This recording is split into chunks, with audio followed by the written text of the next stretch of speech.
KSRTC എന്ന് പറയുന്നത് സർക്കാരിലെ ഒരു വകുപ്പാണ്. ആ വകുപ്പുമായി ബന്ധപ്പെട്ടാണെങ്കിൽ ഈ വകുപ്പിനെ ഏകോപിപ്പിക്കുന്ന സമിതികളുണ്ട്, ബോർഡുണ്ട്. KSRTC director ബോർഡുണ്ട്. പിന്നീട് ധനവകുപ്പാണല്ലോ ഈ ബില്ലടക്കം പാസ്സാക്കേണ്ടി വരുന്ന ആ വകുപ്പ് അടക്കം ഉള്ള ഒരു സംവിധാനമാണുള്ളത്. അപ്പോൾ അവിടെ എന്താണ് പൊരുത്തക്കേടുകൾ പറ്റിയിട്ടുള്ളതെന്ന് വളരെ ക്ലാരിറ്റിയോടുകൂടി വിശദീകരിക്കേണ്ട മുൻ മന്ത്രിയാണ്, മുൻ ജനപ്രതിനിധിയാണ് ഇങ്ങനെ വല്ലാത്ത രീതിയിലേക്ക് പോകുന്നത്. അപ്പോൾ നമുക്ക് നിജസ്ഥിതി പരിശോധിക്കണം. AK സ്റ്റെഫിനിലേക്ക് ആദ്യം പോവുകയാണ് ഈ വാർത്ത റിപ്പോർട്ട് ചെയ്ത സ്റ്റെഫിൻ. അപ്പോൾ ഈ മന്ത്രി പറയുന്നുണ്ട്, അതായത് 3 കോടി ലാഭമായി മാത്രമേ സർക്കാരിന് ഉണ്ടായിട്ടുള്ളൂ എന്നൊക്കെ പറയുമ്പോൾ കാര്യങ്ങൾ അറിയാതെ പോവുകയാണ്. കാരണം ഒരേ കാലയളവിൽ ഒരേ ഡേറ്റിൽ ഒരേ മോഡലിൽ പല വിലയ്ക്ക് ഈ പർച്ചേസ് നടക്കുന്നു എന്ന് പറയുമ്പോൾ അത് വെളിവുള്ളാർക്കും ചിന്തിച്ചാൽ മനസ്സിലാകും എവിടെയൊക്കെ ഒരു ഡാമേജ് ഉണ്ട് എന്ന്. മന്ത്രിക്ക് അത് മനസ്സിലാകുന്നില്ലേ? നമ്മൾ ഇപ്പോൾ അഡ്രസ്സ് ചെയ്യുന്നത് എന്താണ്? പ്രജീഷ്, യഥാർത്ഥത്തിൽ ഈ മുൻ മന്ത്രി KB ഗണേഷ് കുമാറിന് ഇത്തരത്തിലുള്ള ക്രമക്കേടുമായി നേരിട്ട് എന്തെങ്കിലും ബന്ധമുണ്ട് എന്ന് മാതൃഭൂമി ന്യൂസ് പറഞ്ഞു വയ്ക്കാൻ ശ്രമിക്കുന്നേയില്ല. നമ്മുടെ വാർത്തയ്ക്ക് പിന്നാലെ സോഷ്യൽ മീഡിയയിലൊക്കെ ഒരുപാട് തരത്തിലുള്ള പ്രചാരണങ്ങൾ വന്നിരുന്നു. അദ്ദേഹം പുതിയതായി വാങ്ങിച്ച കാറൊക്കെ അത്തരത്തിൽ കമ്മീഷൻ കിട്ടിയതാണെന്നടക്കമുള്ള പ്രചാരണങ്ങളൊക്കെ വന്നിരുന്നു. അതുകൊണ്ടാണ് അദ്ദേഹം ഇങ്ങനെ വാർത്താ സമ്മേളനം വിളിച്ച് രംഗത്തെത്തിയത്. അതോടുകൂടിയാണ് ഇത് ഗണേഷ് കുമാറിലേക്ക് ഈ ആരോപണങ്ങളുടെ മുന ചെന്ന് എത്തുന്ന രീതിയിലേക്ക് കാര്യങ്ങൾ പോയത്. പക്ഷേ അങ്ങനെയൊന്നുമുള്ളൊരു ഉദ്ദേശമൊന്നും തന്നെ ഉണ്ടായിരുന്നില്ല. ഏതായാലും ഒരു വാഹനത്തെ സംബന്ധിച്ചിടത്തോളം, അത് പൊതുഗതാഗതത്തിലോടുന്ന വാഹനമായിക്കോട്ടെ സ്വകാര്യ വാഹനമായിക്കോട്ടെ, ആ വാഹനങ്ങളുടെ എല്ലാം ജാതകം എന്ന് പറയുന്നത് പരിവാഹൻ സൈറ്റാണ്. കാരണം ആ വാഹനം എന്ന് വാങ്ങി അതിൻ്റെ വെയിറ്റ് എത്രയാണ്, ടയർ സൈസ് എത്രയാണ്, അതിൻ്റെ മോഡൽ എത്രയാണ്, എന്നാണ് ഇൻഷുറൻസ് തീരുന്നത്, അങ്ങനെ ഒരു വാഹനത്തെ സംബന്ധിച്ചിടത്തോളമുള്ള A to Z കാര്യങ്ങളുള്ള സൈറ്റിലാണ് ഇത്തരത്തിൽ ഗുരുതരമായിട്ടുള്ള ചില പൊരുത്തക്കേടുകൾ ഉള്ളത്. പ്രത്യേകിച്ചും KSRTCയെ സംബന്ധിച്ചിടത്തോളം നമുക്കറിയാം, കുറേ നാളത്തെ കാത്തിരിപ്പിന് ശേഷമാണ് KSRTCക്ക് പുതിയതായി ഒരുപാട് വാഹനങ്ങൾ വരുന്നത്. അത് KB ഗണേഷ് കുമാറിൻ്റെ കാലത്തുമാണ്. ഏതായാലും ആ വാഹനങ്ങളുടെ ക്വാളിറ്റി, അതുമായി ബന്ധപ്പെട്ട കാര്യങ്ങളൊക്കെ മറിച്ച് ചർച്ച ചെയ്യേണ്ടതാണ്. എന്നാലും അങ്ങനെ പുതിയ വാഹനങ്ങൾ വരുമ്പോൾ ആ വാഹനങ്ങൾ പർച്ചേസുമായി ബന്ധപ്പെട്ടുള്ള കാര്യങ്ങൾ, അതിൻ്റെ വില, വിവരങ്ങൾ, അതെല്ലാം പരിവാഹൻ സൈറ്റിൽ നോക്കുമ്പോൾ പല വിലകളാണ്. മോഡൽ നമ്പർ നോക്കിയാലൊന്ന്, മറ്റ് വിവരങ്ങൾ നോക്കിയാലൊന്ന്, വീൽ ബേസ് നോക്കിയാലൊന്ന്, അങ്ങനെ എല്ലാം ഒരു പോലെ ഇരിക്കും. വില മാത്രം വ്യത്യാസം എന്ന് പറഞ്ഞു കഴിഞ്ഞാൽ അത് 3-4 ലക്ഷം രൂപ വ്യത്യാസത്തിലാണ് വരുന്നത്. ഒപ്പം എടുത്തു പറയേണ്ടത്, അങ്ങനെ ഒരു വാഹനം, ഒരു പർട്ടിക്കുലർ ഒരു വാഹനത്തിൻ്റെ ആ സൈറ്റിൽ തന്നിരിക്കുന്ന വിവരങ്ങൾ കൂടുതൽ എടുത്ത് നോക്കിക്കഴിഞ്ഞാൽ അതിൽ സ്കാൻ ചെയ്ത് ഈ കോപ്പികൾ കയറ്റിയിട്ടുണ്ട്, അതായത് ബില്ല് കയറ്റിയിട്ടുണ്ട്. ആ ബില്ലിലുള്ള തുകയല്ല ഈ പരിവാഹനിൽ രേഖപ്പെടുത്തിയിരിക്കുന്നത്. പ്രത്യേകിച്ചും GST ഉള്ളതും ഇല്ലാത്തതുമായിട്ടുള്ള വിലകളും വ്യത്യസ്തമാണ്. അതുകൊണ്ടാണ് ഇത്തരത്തിലുള്ള ഒരു പൊരുത്തക്കേടുകൾ ഒരു ഗൂഢമായ ഒരു വിഷയം ആയിട്ട് ഇത് മാറുന്നത്. അതുകൊണ്ടാണ് അത്തരത്തിലുള്ള പൊരുത്തക്കേടുകൾ അവതരിപ്പിച്ചത്. ഏതായാലും മന്ത്രി അത് സ്വന്തം നിലയ്ക്ക് ഏറ്റെടുത്ത് മുന്നോട്ട് പോവുകയാണ്. യഥാർത്ഥത്തിൽ നമുക്ക് KSRTCയെ സംബന്ധിച്ചിടത്തോളം അറിയാം, KSRTCക്ക് ഒരു ബസ് വാങ്ങണമെങ്കിൽ അതിൻ്റെ ബോർഡ് കൂടണം. പ്രത്യേകിച്ച് അവിടെ ഒരു ഇൻഫ്ലുവൻസ് മന്ത്രിക്ക് മാത്രമായി എന്തെങ്കിലും ചെയ്യാൻ കഴിയുമോ, അല്ലെങ്കിൽ ഉദ്യോഗസ്ഥർക്ക് മാത്രമായി അങ്ങനെ എന്തെങ്കിലും ചെയ്യാൻ കഴിയുമെന്നും കരുതുന്നില്ല. അതൊരു കൂട്ടായ ഒരു പ്രവർത്തനം കൂടിയാണ്. തീർച്ചയായും മടങ്ങിയെത്താം സ്റ്റെഫിൻ. ഇപ്പോൾ D അജയൻ, TDFിൻ്റെ പ്രതിനിധി നമ്മോടൊപ്പം ചേരുന്നുണ്ട്. PK സുഹൃത് കൃഷ്ണ, KSTE സംഘിൻ്റെ പ്രതിനിധി എന്നിവരാണ്. ശ്രീ D അജയൻ, ഇവിടെ ഇപ്പോൾ മന്ത്രി കഴിഞ്ഞ ദിവസം ദീർഘനേരം എടുത്തുകൊണ്ട് വാർത്താസമ്മേളനത്തിൽ അദ്ദേഹം പറയുമ്പോഴും എന്താണ് ചില കാര്യങ്ങൾ നമുക്ക് പൊരുത്തക്കേടുണ്ടെന്ന്, ചിലതെന്നല്ല, പൊതുവേ നമ്മൾ ആ പത്രസമ്മേളനത്തിൻ്റെ അദ്ദേഹത്തിൻ്റെ ഐകരണങ്ങൾ നോക്കുകയാണെങ്കിൽ പലതിലും അദ്ദേഹം പറഞ്ഞ കാര്യങ്ങളും പുറത്തേക്ക് വരുന്ന രേഖകളുമൊക്കെ ആയിട്ട് ബന്ധപ്പെട്ട് വലിയൊരു അജഗജാന്തരം വ്യത്യാസം ഉണ്ട് എന്നുള്ള കാര്യം ഉറപ്പാണ്. അതിലേറ്റവും എടുത്തു പറയുന്നത് GST സംബന്ധിച്ച് അദ്ദേഹം ന്യായീകരിക്കാൻ ശ്രമിക്കുമ്പോൾ ബോധ്യമുണ്ട്. ആ ബോധ്യത്തിൽ GST സ്ലാബ് വന്ന സമയം അറിയാം, 2025 സെപ്റ്റംബർ. അതിന് എന്നാണ് പർച്ചേസ് നടന്നിരിക്കുന്നുള്ള കാര്യം അറിയാം. അപ്പോൾ ഒരേ ദിവസം ഈ രീതിയിൽ 2 രീതിയിലേക്ക്, കാരണം ടെൻഡർ വ്യവസ്ഥകളൊക്കെ നമുക്കറിയാമല്ലോ, ഒരു പർച്ചേസിലേക്ക് വരുമ്പോൾ അത് മന്ത്രിക്ക് മാത്രമല്ല, അവിടെ ഒരു സംവിധാനം, ഒരു സിസ്റ്റം മുഴുവനുണ്ട്. അപ്പോൾ ഇവിടെ ഒരു അഴിമതിക്ക് വകവയ്ക്കുന്ന രീതിയിലേക്ക് കാര്യങ്ങൾ പോയിട്ടുണ്ട് എന്നാണോ താങ്കൾക്ക് തോന്നുന്നത്? അപ്പോൾ അതിലൊരു തീർച്ചയായും കാര്യത്തിലൊരു അന്വേഷണം അനിവാര്യമെന്ന് തോന്നുന്നുണ്ടോ ശ്രീ D അജയൻ? തീർച്ചയായിട്ടും നമ്മുടെ മിനിസ്റ്റർ സമയത്ത് ഏകദേശം 386 വണ്ടികളോളമാണ് ആ സമയത്ത് പർച്ചേസ് ചെയ്തത്. സ്വിഫ്റ്റിൻ്റെയും അതുപോലെ KSRTCക്കും ഒക്കെ കൂടെ വാങ്ങിയ വണ്ടി. ആ വണ്ടികൾ ഇറങ്ങിയ സമയത്ത് എന്തായാലും മന്ത്രി വന്നു, ഞങ്ങളും ആവശ്യപ്പെട്ടു, പിന്നെ KSRTCക്ക് പുതിയ വണ്ടികൾ KSRTCക്കായിട്ട് വാങ്ങാം എന്ന് ഞങ്ങൾ ആവശ്യപ്പെട്ടു. പക്ഷെ അദ്ദേഹം അത് വാങ്ങാമെന്നും പറഞ്ഞാണ്. പക്ഷെ അത് ആ വണ്ടികൾ വാങ്ങിയപ്പോൾ അത് പറഞ്ഞില്ലേ, ഈ 386 വണ്ടികൾ, 2 പിന്നെ AC വണ്ടികൾ ഉൾപ്പെടെ 386 വണ്ടികളാണ് വാങ്ങിയത്. ആ വണ്ടികളെല്ലാം ഇവിടെ വന്ന് സർവീസ് തുടങ്ങിയപ്പോഴും അല്ലെ തുടങ്ങുന്നതിന് മുമ്പ് തന്നെ വണ്ടിക്ക് ഒരുപാട് അപാകതകൾ ഉണ്ടായിരുന്നു. അതിൻ്റെ അത് സമീപ സമയത്ത് നിങ്ങളൊക്കെ റിപ്പോർട്ട് ചെയ്തതുപോലെ അതിനകത്ത് പിന്നെ അതിന്റെ ചെയ്സ് പൊട്ടിപ്പോകുന്നത്, മെയിൻ പാർട്സുകൾക്കൊക്കെ ഒരുപാട് കംപ്ലൈന്റ് ഉള്ള പ്രശ്നങ്ങൾ ഞങ്ങളത് റിപ്പോർട്ട് ചെയ്തിരുന്നു. അതുപോലെ നിങ്ങൾക്കറിയാം, കേരളത്തിലെ പിന്നെ നിയമസഭയിലെ നമ്മുടെ MLA ആയിരുന്ന Shri Kovalam Vincent MLA Shri Vincent എന്ന് പറയുന്നത് ഞങ്ങളുടെ വർക്കേഴ്സ് യൂണിയന്റെ ജനറൽ സെക്രട്ടറി കൂടെയാണ്. അദ്ദേഹം നിയമസഭയിൽ വളരെ വ്യക്തമായിട്ട് അവിടെ പേപ്പറുകൾ ഉയർത്തി കാണിച്ച് സ്വിഫ്റ്റ് വണ്ടി വാങ്ങിയതും അതുപോലെ അതിന്റെ സ്പെയർ പാർട്സിന്റെയും മറ്റു കാര്യങ്ങളിൽ അഴിമതി ഉണ്ട് എന്ന് ഞങ്ങൾ വളരെ വ്യക്തമായിട്ട് പറഞ്ഞാണ്. അത് മന്ത്രിയാണോ ബോർഡാണോ, അത് ഏതൊക്കെ കൈകളിലൂടെയാണ് പോകുന്നത്? ഈ ഡയറക്ടർ ബോർഡ് ഉണ്ട്, പിന്നെ ഏതൊക്കെ സംവിധാനങ്ങളിലൂടെ ഒരു ടെൻഡർ സ്വാഭാവികമായും ഉണ്ടായിരിക്കുമല്ലോ. അങ്ങനെ ഏതൊക്കെ കാര്യങ്ങളിലൂടെയാണ് പോകേണ്ടത്? മന്ത്രിക്ക് ഇക്കാര്യത്തിൽ എന്തുമാത്രം ഭാരിച്ച ഉത്തരവാദിത്തം വരുന്നുണ്ട് മുൻ മന്ത്രിക്ക്? തീർച്ചയായിട്ടും മന്ത്രി ഇടപെട്ടാണല്ലോ ഈ പർച്ചേസും കാര്യങ്ങളും അതുപോലെ തന്നെ വണ്ടിയൊക്കെ വാങ്ങുന്നതിന്റെ പ്രധാനപ്പെട്ട കാര്യങ്ങൾ കൈകാര്യം ചെയ്യുന്ന അദ്ദേഹമാണ്. ഞങ്ങൾ KSRTCക്ക് നേരത്തെ ഞങ്ങൾ പറഞ്ഞ 2016 ശേഷം ഒരു ഓഡിറ്റ് ഇതുവരെ നടന്നിട്ടില്ല. ഞങ്ങൾ ആ മന്ത്രി അധികാരമേറ്റപ്പോൾ ആദ്യമായി ഞങ്ങൾ ആവശ്യപ്പെട്ടത് എന്ന് പറയുന്നത്, ഞങ്ങളുടെ DA കുടിശ്ശിക കൊണ്ട് ശമ്പള പ്രശ്നങ്ങളുണ്ടെങ്കിലും ഞങ്ങൾ ആദ്യമായിട്ട് ആവശ്യപ്പെട്ടതെന്ന് KSRTCക്ക് ഒരു അക്കൗണ്ടിങ് സിസ്റ്റം ഉണ്ടാക്കണം എന്നാണ് ഞങ്ങൾ ആവശ്യപ്പെട്ടത്. കുത്തഴിഞ്ഞ അക്കൗണ്ടിങ് സിസ്റ്റമാണ്. വരവ് എത്ര ചെലവ് എത്ര എന്ന് ചോദിച്ചാൽ അടുത്തിരിക്കുന്ന ഉദ്യോഗസ്ഥർ പേപ്പറിൽ കുറിച്ച് പറയുന്നതിനല്ലാതെ ഒരു അക്കൗണ്ടിങ് സിസ്റ്റം ഇതുവരെയും ഈ KSRTC എന്ന് പറയുന്ന പ്രസ്ഥാനത്തിനില്ല. അതാണ് ഞങ്ങൾ ആദ്യം അദ്ദേഹമായിട്ട് ആവശ്യപ്പെട്ടത്. പക്ഷെ അന്ന് അദ്ദേഹം പറഞ്ഞത്, ഞാൻ ചെയ്യുന്നതെന്ന് പറഞ്ഞാൽ 50 രൂപ ഇപ്പൊ ഒരു പാപ്പനംകോട് ഡിപ്പോയിൽ ATO ചെലവാക്കിയാൽ അത് മന്ത്രിയുടെയും CMDയുടെയും സ്ക്രീനിൽ ഇരിക്കുന്ന കമ്പ്യൂട്ടറിൽ അറിയത്തക്ക രീതിയിൽ അക്കൗണ്ടിങ് ചെയ്യും എന്ന് പറഞ്ഞിരുന്നു. പക്ഷെ അത് ഒരിക്കലും നടപ്പിലാക്കിയ. ഇതിനകത്ത് ആധികാരികമായി ഒരു കാര്യം എന്ന് പറയുന്നത്, KSRTCക്ക് ആ സമയത്ത് വാങ്ങിയ സ്വിഫ്റ്റ് വണ്ടികളെല്ലാം തന്നെ കമ്പനി സ്ക്രാപ്പിലിട്ടിരുന്ന വണ്ടികളാണ് എന്ന് പറഞ്ഞ് ആ വണ്ടികൾ ഇറങ്ങിയ വണ്ടികളുടെ എല്ലാം ബോണറ്റിനകത്ത് സ്ക്രാപ്പ് മെറ്റീരിയൽ എന്ന് പറഞ്ഞ്, അതിപ്പോഴും ഞങ്ങളുടെ കയ്യിൽ ആ പേപ്പറുണ്ട്. ആ ഒരു പിന്നെ പേപ്പർ അതിനകത്ത് ഉണ്ടായിരുന്നു.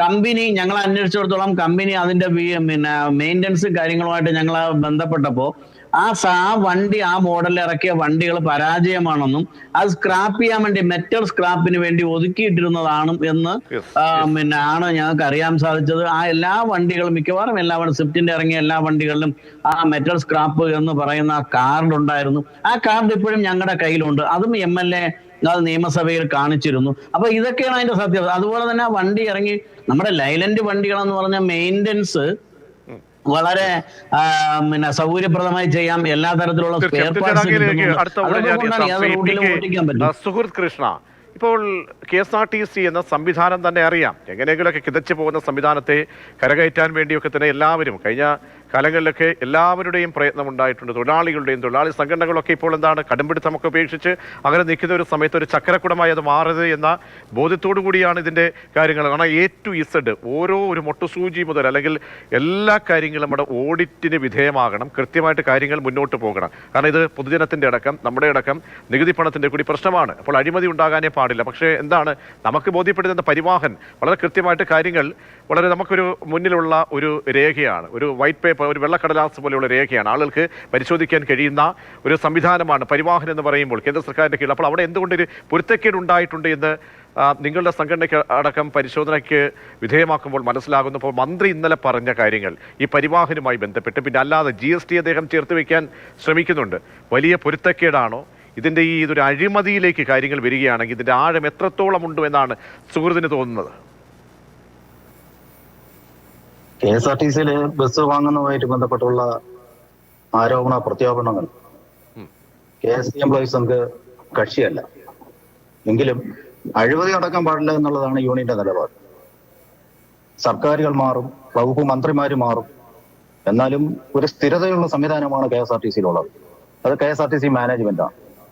അപ്പോൾ ഇതിലെ വാങ്ങൽ കക്ഷിയും KSRTC മാനേജ്മെന്റാണ്. ഒരു അവ്യക്തത ഇപ്പോൾ നിലവിലുള്ള സ്ഥിതിക്ക് എന്താണ് യാഥാർത്ഥ്യമെന്ന് മാനേജ്മെന്റ് വിശദീകരിക്കേണ്ടതിന്റെ ആവശ്യകത ഇപ്പോൾ ഉണ്ട്.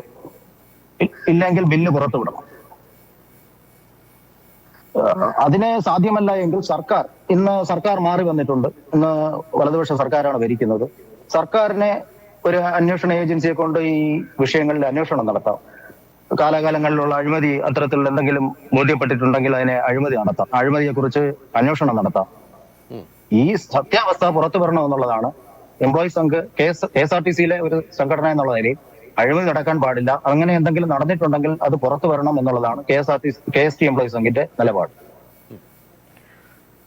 അപ്പോൾ ഇക്കാര്യത്തിൽ പൊരുത്തക്കേടുണ്ടെങ്കിൽ അന്വേഷണം നടക്കണം. ആ അന്വേഷണം മന്ത്രി തന്നെ മുൻമന്ത്രി തന്നെ സ്വാഗതം ചെയ്യുക ഇവിടെ ചെയ്യുന്നുണ്ട്. CBI വേണമെങ്കിലും അന്വേഷിച്ചോട്ടെ എന്നാണ് അദ്ദേഹം പറയുന്നത്.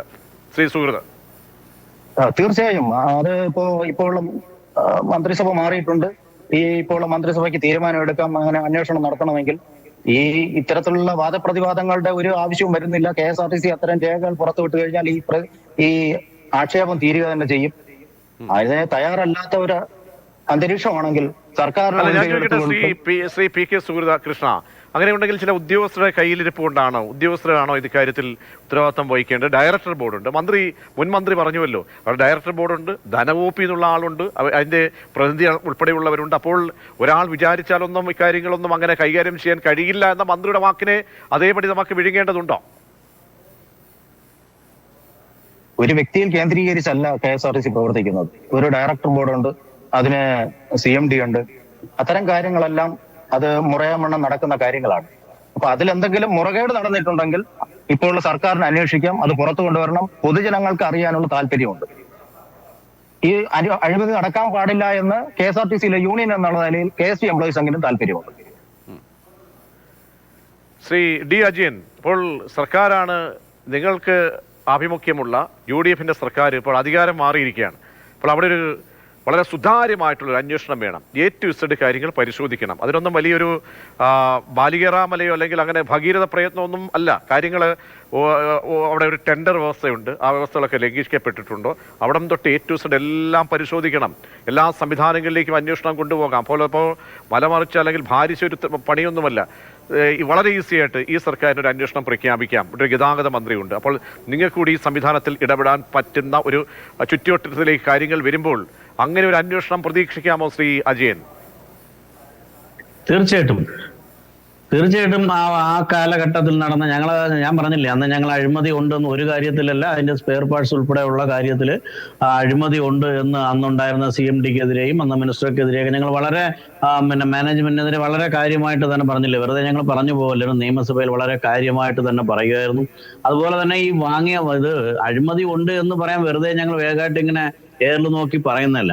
ആ വണ്ടി വന്നത് മുതൽ ആ വണ്ടിയുടെ എല്ലാ ദിവസവും ആ വണ്ടി പ്രശ്നമാണ്. ആ വണ്ടിയുടെ ഞാൻ നേരത്തെ പറഞ്ഞു വന്നല്ല, ലൈലന്റ് വണ്ടിയൊക്കെ 10, 15, 20 വർഷം നമ്മളിങ്ങനെ അതിന്റെ ഫിറ്റ്നസ് നീട്ടി കൊടുക്കുന്നതിന്റെ ചേസാണ് ഏറ്റവും പ്രധാനപ്പെട്ട ഘടകം എന്ന് പറയുന്നത്. ഇപ്പൊ വന്ന സ്വിഫ്റ്റ് വണ്ടികളുടെ എത്രയോ വണ്ടികളുടെ ചേസ് പൊട്ടിപ്പോയി. ഇപ്പൊ മെയിനായിട്ട് ഓടുന്ന AC സ്ലീപ്പർ വണ്ടിയുണ്ട്. പിന്നെ ബാംഗ്ലൂർ മൈസൂറൊക്കെ പോകുന്ന ആ വണ്ടികൾ ഉൾപ്പെടെയുള്ള വണ്ടികളുടെ ക്രോസ് ബമ്പറും ചേസും ഒക്കെ നിരന്തരം പൊട്ടിക്കൊണ്ടിരിക്കുകയാണ്. ഒരിക്കലും ഒരു പുതിയ വണ്ടിക്ക് നിങ്ങൾക്ക് തന്നെ അറിയില്ല, നമ്മളൊരു കാർ വാങ്ങിയാണെങ്കിൽ എത്ര വർഷം കഴിഞ്ഞാൽ മേജർ പാർട്സുകൾ കംപ്ലൈന്റ് വരുന്ന, joint complaint, gear box complaint, പിന്നെ അതിന്റെ രണ്ട് വില അതെങ്ങനെ സംഭവിക്കുന്നു എന്നുള്ളതാണ്. അത് അന്നുണ്ടായിരുന്ന മന്ത്രിയും മാനേജ്മെന്റും അതാരാണോ വണ്ടി പർച്ചേസിംഗ് കമ്മിറ്റി ഉൾപ്പെടെ അത് അവർ അന്വേഷിച്ച് കണ്ടുപിടിക്കണം. അത് നിങ്ങൾ പറഞ്ഞതുപോലല്ല, GST വന്നത് കൊണ്ടുള്ള വേരിയേഷൻ അല്ല എന്നാണ് എനിക്കും അറിയാൻ സാധിച്ചത്. ആ GST സ്ലാബ് വരുന്നതിന് മുമ്പ് വാങ്ങിയ വണ്ടികൾക്കും അതിന് ശേഷം വാങ്ങിയ വണ്ടികൾക്കും ആ ഒരു വേരിയേഷൻ വരുന്നുണ്ട്. അത് കൈയിട്ട് മാറിയിട്ടുണ്ട്, നല്ല രീതിയിൽ വിഴുങ്ങിയിട്ടുണ്ട്. കുറച്ച് ഉദ്യോഗസ്ഥരായിരിക്കും ആ പറ്റത്തിലുള്ളത്, ആ കൂട്ടത്തിലുള്ളത്. CMD ഉണ്ട്, ഉത്തരവാദിത്തമില്ല. അപ്പോൾ ഇവരെയൊക്കെ പരിശോധിക്കണം. കീശയിലേക്ക് കാശ് പോയിട്ടുണ്ടോ എന്ന് പരിശോധിക്കണം. അന്നുണ്ടായിരുന്ന മുൻമന്ത്രിക്കടക്കം ഇതിൽ ഉത്തരവാദിത്തത്തിൽ ഒഴിഞ്ഞു മാറാൻ കഴിയില്ല. അപ്പോൾ ഈ വിഴുങ്ങിയ ആളുകളെല്ലാം പിടിക്കണ്ടേ, വിഴുങ്ങിയിട്ടുണ്ടെങ്കിൽ? തീർച്ചയായിട്ടും ഞങ്ങൾ പറഞ്ഞു. അതാണല്ലോ ഞാൻ പറഞ്ഞേ, അന്നുണ്ടായിരുന്ന ഇതിന്റെ ആ ഫിറ്റ്നസ് ഇതിൽ ഉണ്ടായിരുന്ന അന്നത്തെ ഉദ്യോഗസ്ഥന്മാര് അതിനകത്ത് ഉത്തരവാദികളാണ്. ഡയറക്ടർ ബോർഡിലോ ക്വാളിറ്റി ചെക്കിങ്ങിന് ഇത് വെറുതെ വാങ്ങുന്നില്ല. ഇവിടെ നിന്ന് ബാംഗ്ലൂരും പിന്നെ മൈസൂറും ഡൽഹിയും അമേരിക്കയും ഒക്കെ പോയി പഠനത്തിന് വേണ്ടി പോയി അവിടുത്തെ കാര്യങ്ങൾ, ഇവിടെ നടക്കാത്ത കാര്യങ്ങൾ പോലും പഠിക്കാൻ പോകുന്ന നമ്മളെ ഒരുപാട് ഉദ്യോഗസ്ഥന്മാരുണ്ട്. അവരൊക്കെ ഇതിന്റെ ക്വാളിറ്റി ചെക്കിംഗ് ഉൾപ്പെടെയുള്ള കാര്യങ്ങൾ ചെയ്യുന്നതാണ്. അതാണ് ഞങ്ങൾ പറഞ്ഞ അഴിമതി ഞങ്ങൾ നേരത്തെ ഉന്നയിച്ചിരുന്നു. ആ കാര്യങ്ങളൊക്കെ കണ്ടെത്തണം, അത് ആരാണെന്ന് അറിയണം. അന്നുണ്ടായിരുന്ന മുൻ MD CMD ആണ്. ഞങ്ങൾ CMDക്കെതിരെ വളരെ ഇടപാടുകൾ ഇവിടെ പരിശോധിക്കണ്ടേ? ഡീലർമാരും ഇവരുമായിട്ടുള്ള ബന്ധങ്ങൾ, ഇതൊക്കെ പരിശോധിക്കണം. ഉപഹാരങ്ങൾ കൊടുത്തിട്ടുണ്ടോ? നല്ല ഉപഹാരങ്ങൾ കൊടുത്തിട്ടുണ്ടോ? നിങ്ങൾ ഈ ചർച്ചയിൽ ഉപഹാരം കിട്ടുന്നില്ല. നിങ്ങൾ ഈ ചർച്ചയിൽ പങ്കെടുക്കുമ്പോൾ ഞങ്ങൾ പറയുന്നത് വണ്ടി വാങ്ങിയതിൽ മാത്രമല്ല, അന്ന് നമ്മുടെ ജനറൽ സെക്രട്ടറി ആയിരുന്ന വിൻസെന്റ് MLA പറഞ്ഞതുപോലെ തന്നെ ഈ പർച്ചേസ് നമ്മുടെ സ്പെയർ പാർട്സ് പർച്ചേസിൽ ഉൾപ്പെടെ ആവശ്യമില്ലാത്ത വണ്ടികളുടെ സാധനങ്ങൾ വാങ്ങിക്കൂട്ടുക, നിങ്ങൾ അതുപോലെ ഞങ്ങൾ നേരത്തെ പറഞ്ഞ അന്വേഷണം വയ്ക്കി. ഈ കാലഘട്ടത്തിൽ മുൻ കാലഘട്ടങ്ങളിൽ ഉണ്ടായിരുന്ന ആവശ്യമില്ലാത്ത സ്പെയർ പാർട്സുകൾ സെൻട്രൽ വർക്സുകളിലും ചീഫ് സ്റ്റോറുകളിലും അതുപോലെ കെട്ടിക്കിടക്കുന്ന സ്റ്റോറുകളിലും ഒക്കെ കെട്ടിക്കിടക്കുന്ന സാധനങ്ങളുടെ ഒരു കണക്കെടുക്കണം. അതോടെ ഇതിനകത്ത് ഒരു ആഡിറ്റ് ഇല്ല. എങ്ങനെയെങ്കിലും നമ്മൾ നേരത്തെ പറഞ്ഞപ്പോൾ തന്നെ 100 കണക്കിന് അക്കൗണ്ടുകളാണ് KSRTCക്ക് ഉണ്ടായിരുന്നത് നിലവിലുള്ളത്. അപ്പൊ ഈ വരുന്നതും പോകുന്നതിന്റെയും കാര്യത്തിൽ ഞങ്ങൾ തുടക്കം മുതലേ പറഞ്ഞ ഒരു അക്കൗണ്ടിങ് സിസ്റ്റം വാങ്ങുന്ന സ്പെയർ പാർട്സുകൾ ഒറിജിനൽ ആവണം. ഞങ്ങൾ ഈ പുതിയ മന്ത്രിയെ കണ്ട് പറഞ്ഞിട്ടുണ്ട്, സാർ വാങ്ങുന്ന സ്പെയർ പാർട്സുകൾ LP ആവശ്യമില്ലാതെ പൈസ ചെലവാകുന്നുണ്ട്.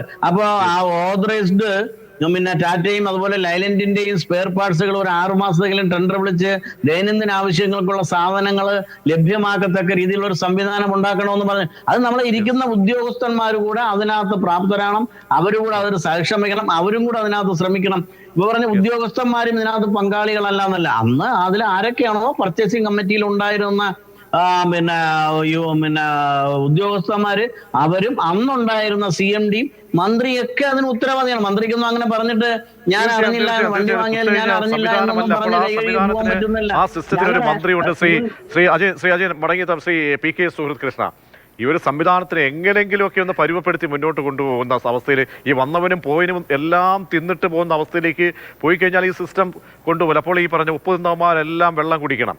ആ രീതിയിലേക്ക് ഒരു അന്വേഷണം വേണം. ആ അന്വേഷണം ആവശ്യപ്പെടേണ്ടവർ ആവശ്യപ്പെടുക തന്നെ വേണം. അങ്ങനെ ഒരു പ്രതീക്ഷയുണ്ടോ?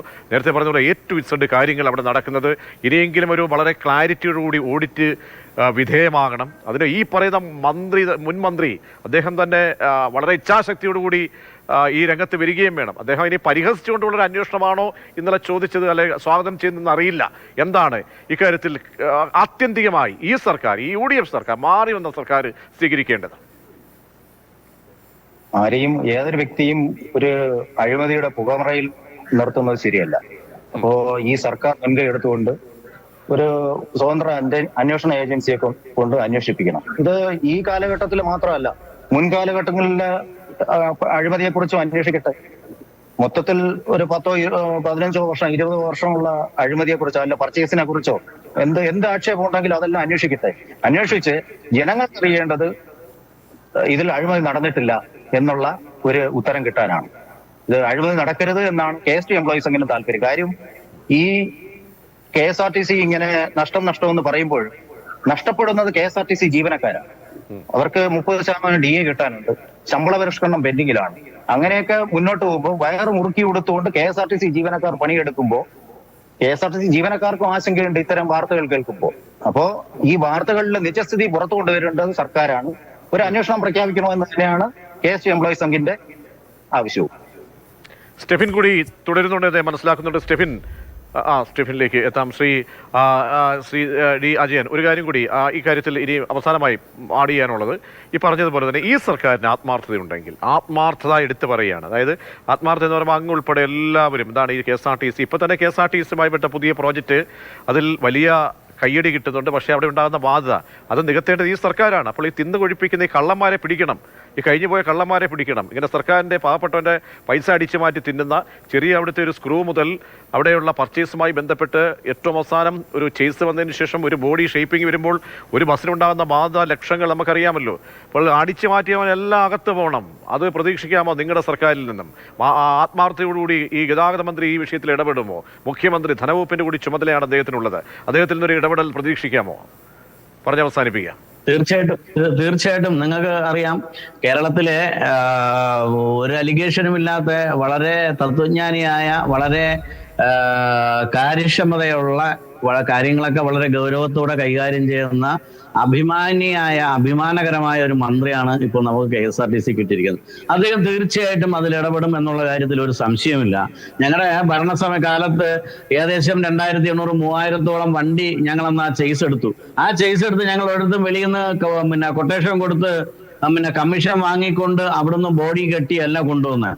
ഇവിടെ KSRTC ഉണ്ടായിരുന്ന 5 വർക്ക്ഷോപ്പുകളിൽ തൊഴിലാളികളെ, സ്ഥിരം തൊഴിലാളികളെയും അതുപോലെ എംപാനൽ തൊഴിലാളികളെയും വെച്ച്, ആവശ്യമായ തൊഴിലാളികളെ വെച്ച് ഞങ്ങളുടെ വർക്ക്ഷോപ്പിൽ തന്നെ കാര്യക്ഷമമായി ഇന്നും നിരത്തിലൂടെ ഓടുന്ന വണ്ടികൾ, ഉമ്മൻചാണ്ടി സർക്കാരിന്റെ കാലത്ത് വാങ്ങിയതും അന്ന് ചേസ് കെട്ടിയതുമായ വണ്ടികളൊക്കെയാണ് ഇന്ന് നിരത്തിലൂടെ KSRTC എന്ന പേരിലൂടെ ഓടുന്നതെന്ന് നിങ്ങൾക്ക് ഓർമ്മ വേണം. ആ വണ്ടികൾ അന്ന് വാങ്ങിയത് വളരെ സുതാര്യമായിട്ടാണ് ചെയ്തിട്ടുള്ളത്, വളരെ കാര്യക്ഷമമായിട്ടാണ് ചെയ്തിട്ടുള്ളത്. അതുകൊണ്ട് പിന്നെ വേറെ കാര്യം, ഇതിൽ അഴിമതി ഉണ്ട് എന്ന് ആവശ്യപ്പെട്ടുകൊണ്ട് നിയമസഭയിലായാലും അല്ലെങ്കിൽ ഞങ്ങൾ വിജിലൻസിനായാലും ഞങ്ങൾ എല്ലായിടത്തും പരാതി കൊടുത്തിട്ടുണ്ട്. കേരള പോലീസ് വിജിലൻസിലും അതുപോലെ മന്ത്രിക്കും ഒക്കെ, മുഖ്യമന്ത്രിക്കും ഒക്കെ ഞങ്ങൾ ഇത് അഴിമതി ഉണ്ടെന്ന് പറഞ്ഞ് ആദ്യം ചൂണ്ടിക്കാട്ടിയതും ആദ്യമായി ഇത് ശബ്ദിച്ചതും നിയമസഭയിൽ ആദ്യമായി പറഞ്ഞതും ഒക്കെ TDF എന്ന് പറയുന്ന INTUC എന്ന് പറയുന്ന ഒരു സംഘടനയാണ് എന്നുള്ള കാര്യം നിങ്ങൾ ഓർമ്മിക്കണം. അതുകൊണ്ട് അടുത്ത മന്ത്രിയെ കൊണ്ട് ഞങ്ങൾ ഇത്തരത്തിലുള്ള കാര്യങ്ങൾ, അടുത്ത് ചെയ്യുന്ന കാര്യങ്ങൾ അദ്ദേഹം ചെയ്യുന്ന വളരെ സുതാര്യമായിരിക്കും, അതിന് ഒരു സംശയം വേണ്ട. അതുപോലെ ഇത്തരത്തിലുള്ള വീഴ്ചകൾ ഉണ്ടായിട്ടുണ്ട് എങ്കിൽ അത് തീർച്ചയായിട്ടും അന്വേഷിക്കാനുള്ള സംവിധാനം ഉണ്ടാക്കും എന്നുള്ള കാര്യത്തിൽ ഒരു സംശയം വേണ്ട. യെസ്, വളരെയധികം നന്ദി ശ്രീ D. അജയനൊപ്പം PK സുഹൃത്ത് കൃഷ്ണ. വലിയൊരു അഴിമതിയിലേക്ക് വഴിവെക്കുന്നതാണോ ഈ പർച്ചേസ് എന്നുള്ളതാണ്. അപ്പോൾ അതിൻ്റെ ഒരു മഞ്ഞുമലയുടെ അറ്റം മാത്രമാണോ ഇപ്പോൾ പുറത്തേക്ക് വരുന്നത് എന്ന വളരെ പ്രധാനപ്പെട്ട ചോദ്യം. അക്കാര്യത്തിൽ ആത്മാർത്ഥത കാണിക്കേണ്ടത് ഈ സർക്കാരാണ്. ഈ സർക്കാർ കൃത്യമായിട്ടുള്ള ഒരു അന്വേഷണം ഈ വിഷയത്തിൽ ഏർപ്പെടുത്തുമെന്ന് പ്രതീക്ഷിക്കാം നമുക്ക്.